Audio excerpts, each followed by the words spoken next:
Hey, how are we today, everybody? Today I'm just going to be remaking my rat mix because they're running a little bit low, as you can see from the container.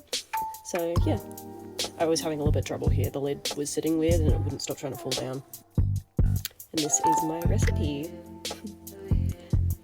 Obviously every recipe is a little bit different. It goes for every recipe, it's just how it works. I'm following the shunamite diet, and here you can see me getting out my horse muesli. So that's the rat origins mix, that's the one we have in Australia. And just here I'm getting out my horse muesli, which has a conditioning mix in it, and it's good for their coat. So I got about a cup of that. So this is a volume-based diet, and I got like a full cup of that.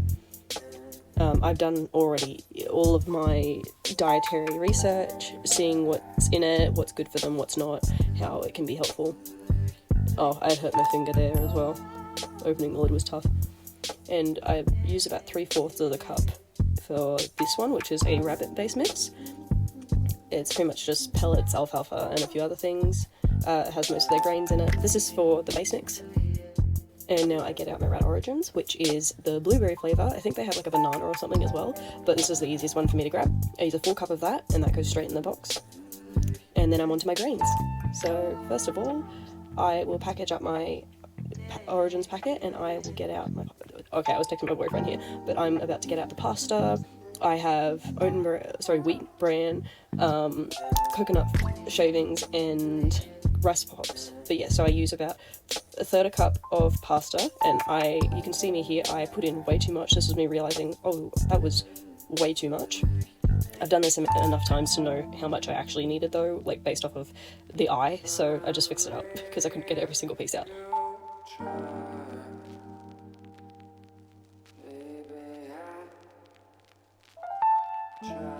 And this was once again me texting my boyfriend, and then I was figuring out which I needed next. So this is the little rice bubbles that I had. I put a full 1/3 of that in there as well. And then the next step was my either coconut or wheat bran. Coconut, okay. No, wheat bran. So wheat bran was next. That's another 1/3 cup, just roughly. That was my cat knocking everything off.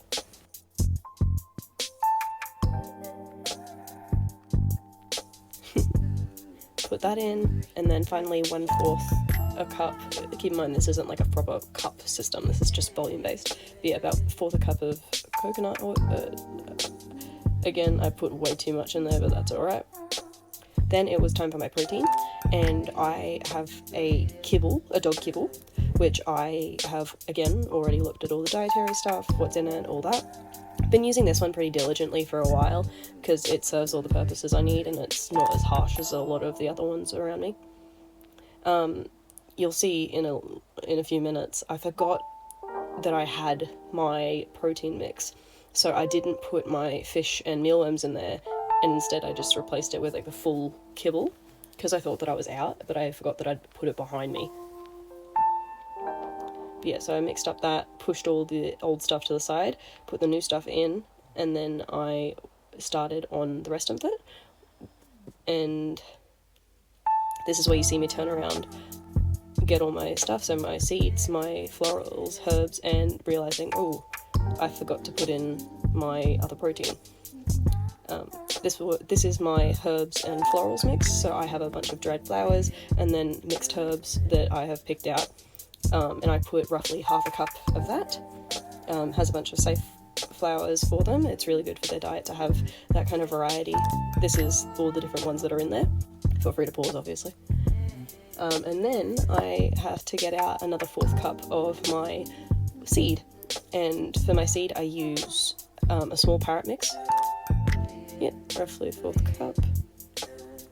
And then I mix that up, and then I put it in with the rest of the mix, shake that around, used in my hands, and I'm all done. And you can see me as I do that. Just while I'm here though, I wanted to remind everyone that this isn't a recipe to follow. This is just an example of what your recipe might look like while following the shunamite diet. Every single recipe is different because it needs to be different to fit your rat's dietary requirements.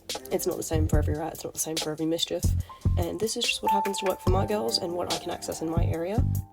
Most of the people around me are from the UK, so, like online I mean, so I understand that it's a little bit difficult to find things in places like Australia.